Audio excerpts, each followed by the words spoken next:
दोस्तों, मासिक चर्चा में स्वागत है और आज हम शुरुआत कर रहे हैं किसान आंदोलन से। सर, 26 जनवरी के बाद में जो घटनाक्रम हुआ और किसान आंदोलन अब किस दिशा में बढ़ रहा है, और आगे इसकी क्या गति हो सकती है, इस बारे में हम आपसे जानना चाह रहे हैं। पंडित जी, मैंने पहले भी बताया था आपको कि ये किसानों का आंदोलन कम है और राजनीतिक आंदोलन ज़्यादा है। जो पहले छुपे हुए थे, पीछे थे, वो अब सामने आ गए हैं। जी। इससे राजनीतिक सपोर्ट तो है ही, जी। और वैसे भी हर आंदोलन में राजनीतिक सपोर्ट होता है, तभी वो इतना लंबा खींच सकता है। अभी ये दिशाहीन है पंडित जी, इन्हें खुद नहीं पता कि उन्हें क्या चाहिए। और किसान बिल के विषय में जो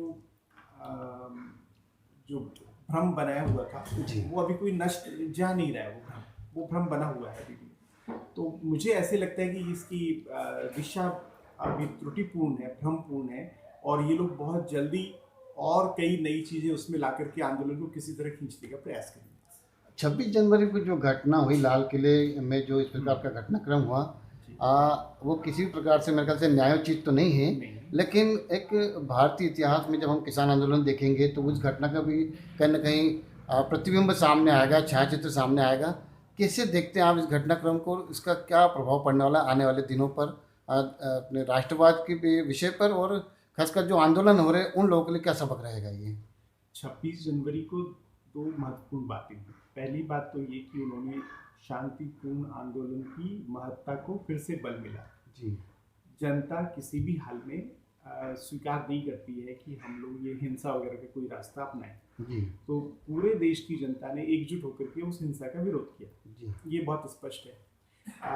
एक तो ये हिस्सा है। दूसरा हिस्सा है किसानों के अंदर जो नेता हैं, उन्होंने जाकर के जिस तरह से तिरंगे का अपमान किया, वो जी। दुखद है। उसके अलावा उन्होंने अपना झंडा फहराया, कोई बात नहीं, वहां तक तो कोई मसला नहीं है। और तीसरा ये कि उन्हें हर हाल में किसी भी तरह कानून व्यवस्था को डिफाई करना था, ये वो तय करके आए थे। जी। जी। अगर उस दिन के वक्तव्य आप देखें तो टिकैत हैं या जो भी नेता हैं, उन्होंने सामने जो कहा वो अलग था, पीछे जो कहा वो अलग था। उन्होंने समझाया कि हमें लाल किला जाना है, इस जी। बात का जी। वक्तव्य स्पष्ट रूप से रिकॉर्डेड है। जी। जी। हमें उनकी जो किसान रैली में आए थे, वो खुद कह रहे थे कि हमें टिकैत ने कहा है कि हमें लाल किला जाना है। जाना है, सही बात है। मतलब वो मैंडेट दिया हुआ था और मंतव्य भी उनका यही था। पहले से सब तय किया हुआ था, लेकिन वहां ये बताना चाह रहे हैं कि नहीं नहीं, हमने तो ये, I mean there is something which is not good. ये जी। लोग ठीक से मेरा अपना मानना है कि ये लोग कोई तरह की शैतानी पर उतरे हुए हैं, जी। जी। इसलिए उसका आसानी से हल ढूंढना संभव है। सर, मासिक चर्चा के पहले भाग में हमने आपसे फेसबुक लाइव में चर्चा करी थी। तब हम ये मुद्दा उठाने वाले थे, लेकिन चूंकि इस पे हम विषयगत बात कर रहे हैं। प्रधानमंत्री ने कल बात करी थी मन की बात, तो उन्होंने कहा था मैं बड़ा दुखी हूँ, और सरकार एक कॉल पे बातचीत करने के लिए तैयार है। तो उसका सरकार का क्या मतलब है, इस पे भी हम आपकी जानकारी राय जानना चाहेंगे। दूसरा, आज केंद्रीय बजट आया, तो केंद्रीय बजट में किसानों के लिए क्या कोई प्रावधान ऐसा आया है कि जो इस हड़ताल के लिए या इस जो आंदोलन चल रहा है इसके लिए कुछ मरहम का काम करें? सरकार ने जो कहा उसके दो मीनिंग है। जी। एक तो ये कि हम वार्ता करने के लिए तैयार हैं। जी। किसानों की तरफ से भी वही बात है कि हम भी तैयार हैं, जी। पर सशर्त नहीं होना चाहिए। जी। अभी क्या होगा, ये आंदोलन जिस हाल में आज है, जी। मुझे लगता है उसमें एक शर्त और जुड़ गई कि हमारे आदमियों की रिहाई करो। जी। मतलब वो अराजक लोग जिन्होंने हिंसा की, जिन्होंने गड़बड़ियां की, जी। उनको मुक्ति दिलाना भी एक उसका उद्देश्य है। तो इसका भटकना तय है। हो सकता है सिर्फ इसी बात पर आंदोलन समाप्त हो जाए कि उन लोगों को छोड़ दिया जाए। जी। जी। ऐसा भी हो सकता है।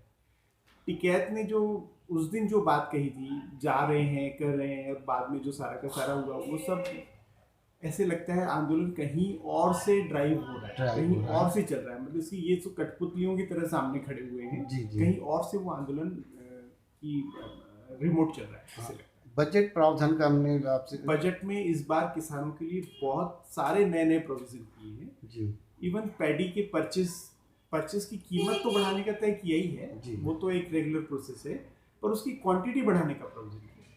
सरकार की सीमा है कि सरकार कितना खरीदे। जी। सरकार को बात एमएसपी की जब होती है, जी।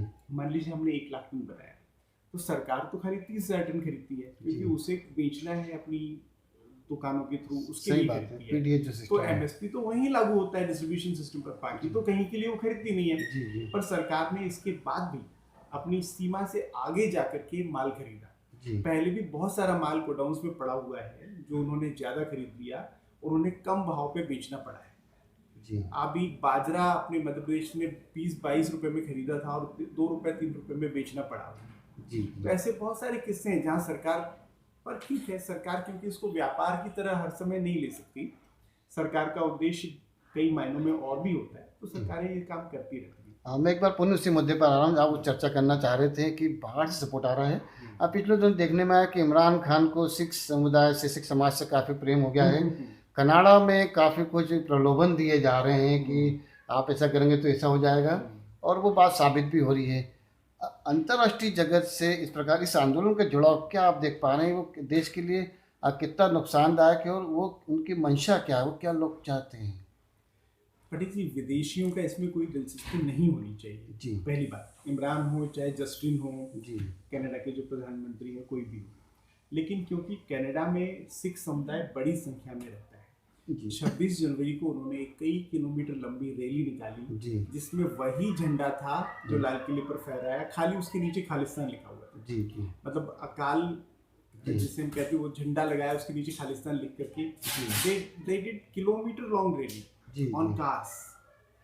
खालिस्तान स्पष्ट लिखा हुआ था, इससे साफ लगता है कि वो खालिस्तान का समर्थन करना चाहते हैं। भारत को तोड़ने के लिए कोई भी प्रयास करने में कम से कम पाकिस्तान आगे रहता है। जी पाकिस्तान का इंटरेस्ट है, और भी कई देशों का इंटरेस्ट है कि भारत में इंटरनल समस्याएं बनी रहे, जी। इसी में उनका भला है।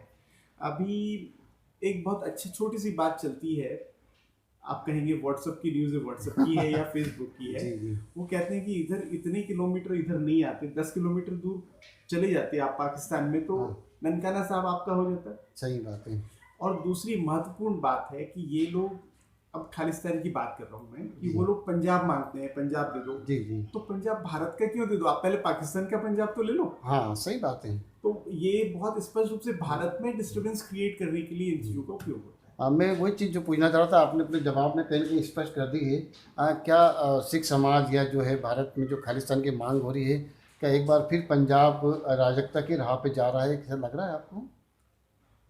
पंडित जी, पंजाब में एक चीज़ को नज़रअंदाज किया जी गया, वो ये है कि वहाँ पर कम्युनिस्ट विचारधारा ने जी बहुत तेजी से पैर फैलाया। जी पिछली बार जब कांग्रेस जीती थी तो वो कम्युनिस्ट सपोर्ट से ही जीती, जी तो वहाँ पर कम्युनिस्ट विचारधारा बहुत तेजी से फैली है। जी इसका नुकसान हमें उठाना पड़ता है। क्यों? क्योंकि वहाँ पर नक्सली और खालिस्तानी साथ में मिलकर काम करने जैसे लक्षण दिख रहे हैं। और कम्युनिस्ट लोग भी साथ में, इसका ये तकलीफ है, क्योंकि उनकी विचारधारा ही ऐसी है कि भाई हर जगह जहाँ भी हो आप वर्ग भेद पैदा करो और जीतो।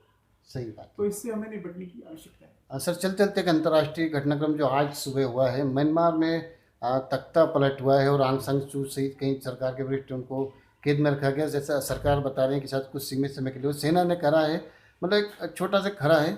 क्या लग रहा है ये अंतर्राष्ट्रीय घटनाक्रम जो है भारत के प्रभाव से कितना लाभदायक है, फायदेमंद है, या ये किस प्रकार का घटनाक्रम है जो आम आदमी हमारे देख पा रहे हैं, दर्शक देख पा रहे हैं, उनको आप क्या बताना चाहेंगे? पंडित जी, अब भारत के हिसाब से क्या है वो कहना मुश्किल है जी। लेकिन इतना तय है कि कहीं भी लोकतांत्रिक संस्थाओं को खतरा नहीं होना चाहिए। लोकतंत्र कहीं का भी हो, बर्मा का हो, भारत का हो, अमेरिका का हो, जी उसको सपोर्ट करना जरूरी है। वहाँ पर सेना ने टेक ओवर किया है 1 साल के लिए जी और उनकी ये शिकायत है कि शायद जो सिविलियन सोसाइटीज़ हैं वो काम नहीं करती। जी जी आपको ये भी याद रखना चाहिए कि जो हमारी वहाँ की प्रधानमंत्री थी, जी जी उनको जब से वो सत्ता में आई जी। उसके बाद से की मसलों पर, बहुत महत्वपूर्ण मसलों पर जी सेना का ही कंट्रोल था। जी जी बहुत सारे मायनों में उन्हें कंट्रोल मिला भी नहीं था। जी तो वहाँ पर लिमिटेड लोकतंत्र था, ऐसा कहना चाहिए। अब उन्होंने उसको पूरी तरह से सेना तंत्र में बदल दिया। क्योंकि हमें मैं आपको बीच में टोक रहा हूँ, कहीं ना कहीं हम जब चीन की तरफ देखते हैं और उस क्षेत्र में उसके प्रभाव को देखते हैं तो एक थोड़ी शंका जगती है, कहीं किसी हर घटनाक्रम में कहीं चीन का मुद्दा आ जाता है। म्यांमार में भी कहीं ऐसा कोई संकेत तो नहीं है कि कुछ ऐसा वहाँ? कहना मुश्किल है पंडित जी, अभी सीमित सूचना के कारण अभी कहना मुश्किल है। जी। पर चाइना की जो नीतियां हैं जी। वो अपने पड़ोसियों के ऊपर किसी भी तरह से प्रसार करने की है। वो जी, जी। जमीन का भी प्रसार करते हैं और अपने विचारों का भी प्रसार नेपाल में हम इस बात को देख पा रहे करते हैं। हैं। नेपाल में हम देख ही रहे हैं। जी, तो इस बारे में शंका होना स्वाभाविक है। तो दोस्तों ये थे मासिक चर्चा में श्री देवेंद्र दुबे जी, जिन्होंने किसान आंदोलन म्यांमार और बहुत सारे मुद्दों पे बात करी। और अब हम इनसे आज्ञा ले रहे हैं। अगले महीने फिर नए विषय के साथ मिलेंगे। तब तक के लिए आज्ञा, नमस्कार। बहुत बहुत धन्यवाद।